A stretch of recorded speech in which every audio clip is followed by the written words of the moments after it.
I think another word describing that, unlocking and staying there, is efficiency. Yeah. Like, and sometimes like you outwork, you're in there early, you stay late, you can do it, you're learning because you have the mind for the game.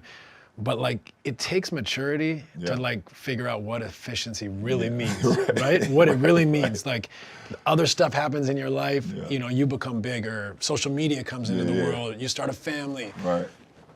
Now you got to be really efficient, Yep. right? Because things get in the way. Yep. And so you have to start saying, no, I got to be focused and locked in. And sometimes you just can't do that at 20, 21, 22. No, I just don't think you can. And I think you can be as locked in as your hard drive will allow you to be.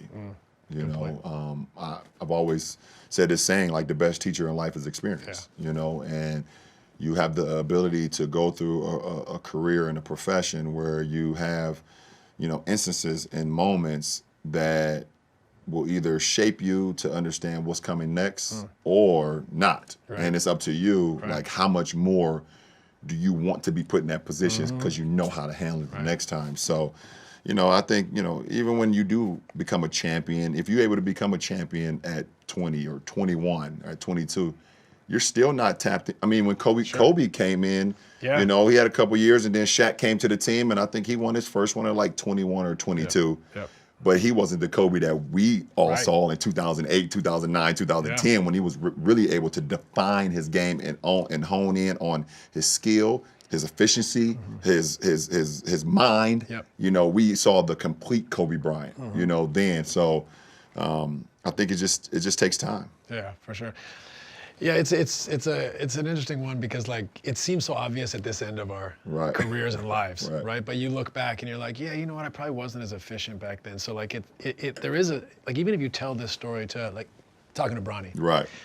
Some of it he takes because he's a smart kid, loves the game, but some of it he's just not ready to take. And like you said, I say you can't cheat experience. Right. Like, you need to go through stuff. You need to build scores. And it's the ones that really have the dedication, that want to win, that want to be the best, that want to be prepared, that they learn. Yeah. They learn from their mistakes. They learn from their journey. Absolutely. I mean, it's funny you say that because I have to check myself sometimes throughout the course of games or practices or shoot-arounds or film sessions when we have a couple young guys on the team, and I expect for them to know it, and that's unfair to them. Right. I've always talked about, like, my little league coaches and the coaches I've had over the course of my career. I believe they really set me up for the greater of the game of basketball. Like, I was taught how to pass and cut. I was taught, flex action. I was taught, ball movement, you moving defensively. When the ball move, you move. I was taught, pointing your fingers out and having your fingers point out. You can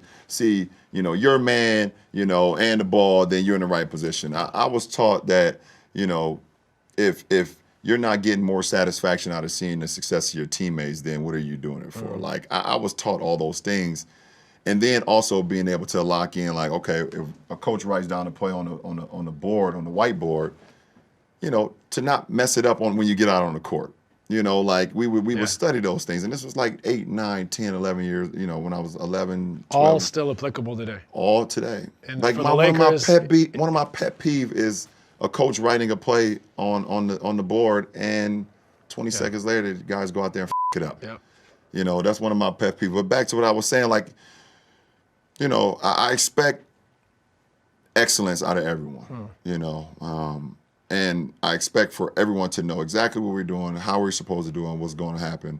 But also, I have to check myself sometimes and saying, okay, the level of experience may not, it's not there just yet. Appropriate excellence. Appropriate excellence, yes. And which is a hard balance. Right, it's a hard balance when, you're 40, and you're like, okay, I'm looking over the mountain. I say, oh, there's the end. Right. Yeah. There's the end for me, and I'm still competing at a high level. And I'm like, well, I have a chance to, possibly win another championship, but this is a team game. When it comes to, soccer and football and basketball, these are complete team. No matter how great you are as an individual, 100%. And you have to rely on either, 4 other guys, the guys coming off the bench. Football, you have to rely on the other 10 guys, and then the offense, defense, offensive coordinator. Soccer, the same shit. You have to rely on everybody. So, it's a tug of war for me mentally. I get it. When it comes to it.